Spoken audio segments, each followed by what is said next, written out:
आज की वीडियो हमारी उन लोगों के लिए है जो भगवान को नहीं मानते हैं और मानना भी नहीं चाहते, मात्र कहते हैं कल्पना है। तो भाई कल्पना नहीं है, ये सच है।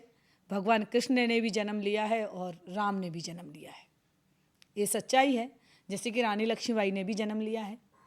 कोई कह सकता है कि रानी लक्ष्मीबाई एक महिला अंग्रेजों के बीच में कूद जाएंगी, घोड़े की लगाम अपने मुंह में दबाकर पीठ पर बच्चे को बांधकर अंग्रेजों के बीच में लड़ाई लड़ेंगी और झांसी से भगा देंगी।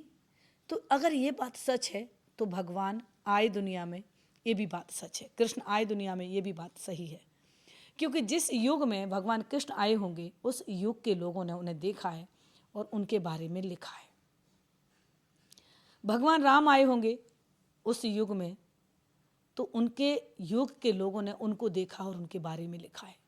जैसे कि रानी लक्ष्मीबाई आई और उनके युग में जो लोग थे उन्होंने रानी लक्ष्मीबाई के बारे में लिखा।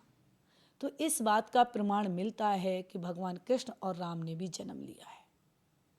और जितनी शक्तिशाली एक महिला थी उससे ज़्यादा शक्तिशाली कृष्ण भगवान राम भी रहे होंगे, 100% रहे होंगे।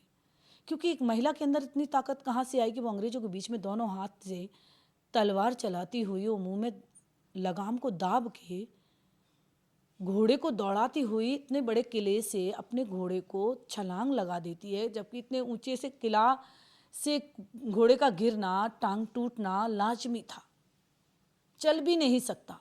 लेकिन फिर भी उनका घोड़ा कितनी दूर तक उनको दौड़ा के लेके गया। वो चाहता तो वहीं गिर जाता और रानी लक्ष्मीबाई के टुकड़े टुकड़े कर देते अंग्रेज, लेकिन नहीं। जितनी शक्तिशाली रानी लक्ष्मीबाई थी तो उतना उससे ज़्यादा शक्तिशाली उनका घोड़ा था, जो कि उन्हें अपनी पीठ पर बिठाकर किले से छलांग लगा के दौड़ता हुआ अंग्रेजों से दूर ले गया, क्योंकि अंग्रेज उनके पीछे पड़ गए थे। रानी लक्ष्मीबाई की आंख में कटार लग गई, एक आंख उनकी फूट गई। उसके बाद वो ग्वालियर तक जाती हैं और ग्वालियर में किले के राजा, ग्वालियर के राजा से किले के अंदर अपने लिए सुरक्षा मांगती हैं। ग्वालियर का राजा उनके साथ गद्दारी कर देता है और अंग्रेजों से मिल जाता है और कहता है कि मैं रानी लक्ष्मीबाई का पता बता सकता हूँ अगर मेरे राज्य पर आप हमला ना करें तो। अंग्रेज तो चालू थे ही, उन्होंने हामी भर दी और कहते ना कि अपने ही गद्दार होते हैं। विदेशी लोगों से मिल गए माधवराव सिंधिया के पिता सिंधिया जी,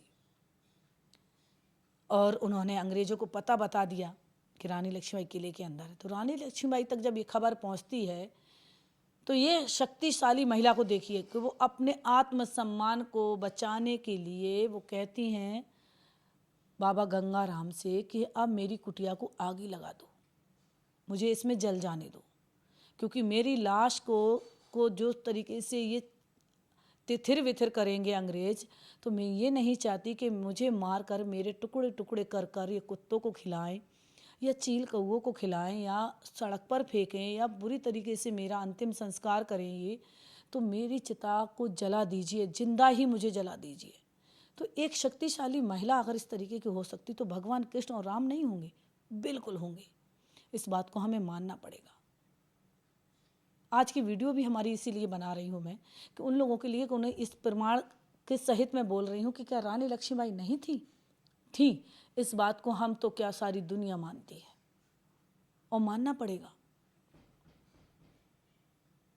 ग्वालियर में जिस तरीके से गद्दारी करी राजा ने रानी लक्ष्मीबाई से, ये विश्वासघात किया, ऐसा विश्वासघात कोई किसी के साथ ना करे। कि वो तो देश की आज़ादी के लिए लड़ रही थी, अंग्रेजों को भगाने के लिए लड़ रही थी। वो तो इसलिए लड़ रही थी कि इस आज़ादी की सांस हम ले सकें, हम अपनी खुशियों के साथ जी सकें। आज हमारे बाल बच्चे परिवार सब आज़ाद हैं, किसकी वजह से? रानी लक्ष्मीबाई की वजह से। इस आज़ादी में काफ़ी लोगों ने जान दी है, ऐसा नहीं है। भगत सिंह थे, चंद्रशेखर आज़ाद थे, और भी कई ऐसे नेता हुए जिन्होंने अपनी अपनी जान दी है इस संग्राम में।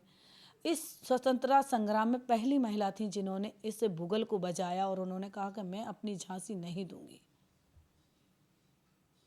उनका साथ दिया मंगल पांडे ने।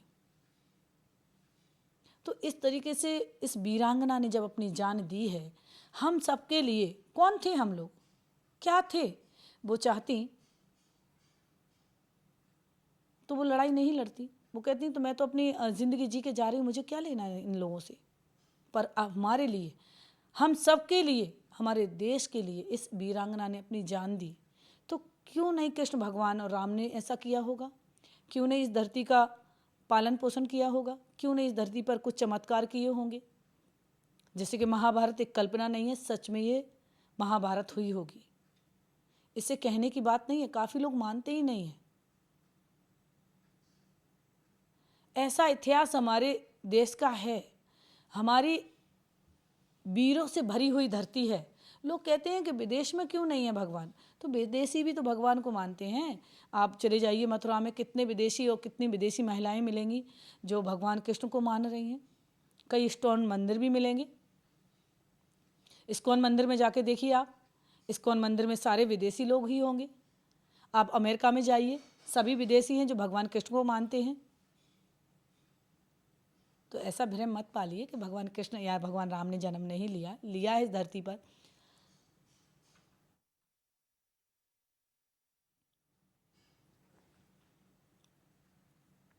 सीता जी ने भी जन्म लिया है और वो धरती पर भी समाई हैं। और आज की वीडियो इन लोगों के लिए है। तो वीडियो अच्छी लगे तो शेयर कीजिएगा, सब्सक्राइब कीजिएगा, कमेंट कीजिएगा कहाँ से वीडियो देख रहे हैं।